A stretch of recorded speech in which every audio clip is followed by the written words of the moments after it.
Once, during the time of Prophet Musa peace be upon him, the people were suffering from a long drought. There had been no rain for a very long time.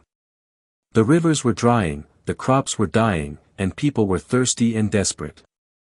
So Prophet Musa alayhi salam gathered the people and went out to the desert to pray for rain. All of them raised their hands and begged Allah to send down rain. But nothing happened. The sky stayed clear. The earth stayed dry. Prophet Musa alayhi salam was surprised and asked Allah, "O Allah, why are you not sending rain even though we are praying to you?" And Allah replied, "O Musa, among your people is one man who has been disobeying me for 40 years. Because of his sins, I have withheld the rain." Allah continued, "Tell that man to leave the gathering, and then I will send the rain."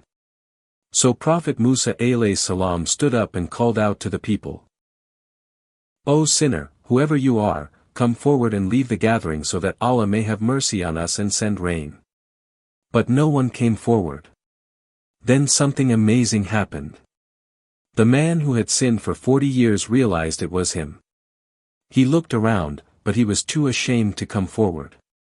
At that moment, he turned to Allah in his heart and said, "O Allah, I have disobeyed you for so long. Please forgive me now. I promise never to return to my sins. Cover my shame and accept my repentance."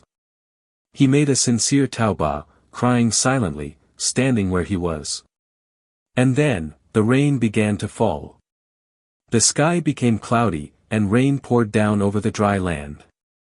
Prophet Musa alayhi salam was amazed. He asked Allah, "O Allah, you sent rain even though the sinner didn't step forward. What happened?" And Allah replied, "O Musa, I did not bring him forward because I covered his sins. And now that he has sincerely repented, I have forgiven him, and sent rain for all of you because of his tawbah."